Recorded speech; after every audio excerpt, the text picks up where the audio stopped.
Put the sunshine down on them always, Lord Jesus. Over the last 14 years, the Sutton family has been praying Michael Sutton will return home one day soon. His mother, Roberta, believes her son is in prison for a crime he did not commit. I just keep fighting for him because God gave him to me and not to them. In May of 2006, Sutton was preparing to graduate. He had a full scholarship to Akron University, and days before graduation, he went out with his friends to celebrate. After leaving an underage nightclub in Cleveland with 3 other friends, Kenny Phillips, Deontay Krill, and Akeem Tidmore, they stopped at this Shell gas station at East 55th in Woodland. On the other side of the street, a large crowd had gathered at this gas station, which used to be a marathon. So Michael Sutton says he saw someone he knew, so he drove over to see them. And right in front of him, a person's arm stretches out of the window. And it has a gun, and it's pointed at a dark blue vehicle. And Michael remembers seeing shots fired out of that vehicle. So at that point, Kenny and the other 2 passengers, they ran. Michael stayed put, and he pulled his car over because he wanted the police to pursue the shooter. Little did he know when he was pulled over, he was the suspect. A case where 2 people were shot. Michael Sutton was originally sentenced to 46 years in prison for attempted murder.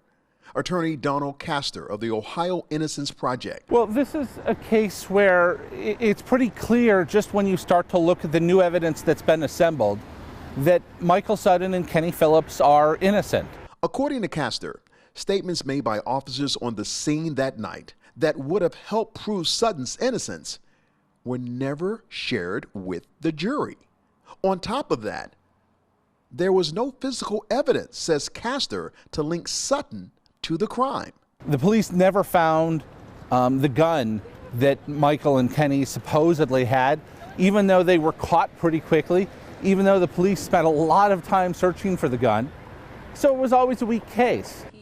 Lucretia and Morgan Sutton are Michael's older sisters. I knew automatically for myself he didn't do this.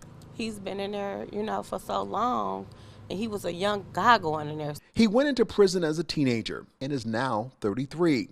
His mother, Roberta, says the day her son was sentenced is on constant replay. When they hit that mallet, he said 46.5 years. My son almost passed out. His mother is one of many black mothers mourning the loss of a child to the system, a system that incarcerates blacks at a higher rate than any other race. The U.S. Sentencing Commission in 2017 found that when black men and white men commit the same crime, black men on average receive a sentence almost 20% longer. Black people make up 33% of the prison population in the United States, while only accounting for 12% of this nation's population. We know the statistics about the disproportionate impact of the criminal justice system on black people, and particularly on black men. Castor believes new evidence will get Sutton out of prison. There were 2 police officers who have been very clear now that the primary officers who testified at trial weren't where they said they were at trial and couldn't have seen what they said they saw. Unfortunately and sadly for Michael and Kenny, it was years before these 2 officers were willing to come forward and testify and make it right. Sutton's fate is in the hands of the Ohio 8th District Court of Appeals, which has the power to grant Sutton a new trial. As the hours, days, months, and years go by, Roberta is hopeful. The tears she cries now will turn to tears of joy when her son returns home. My son never had a case, never.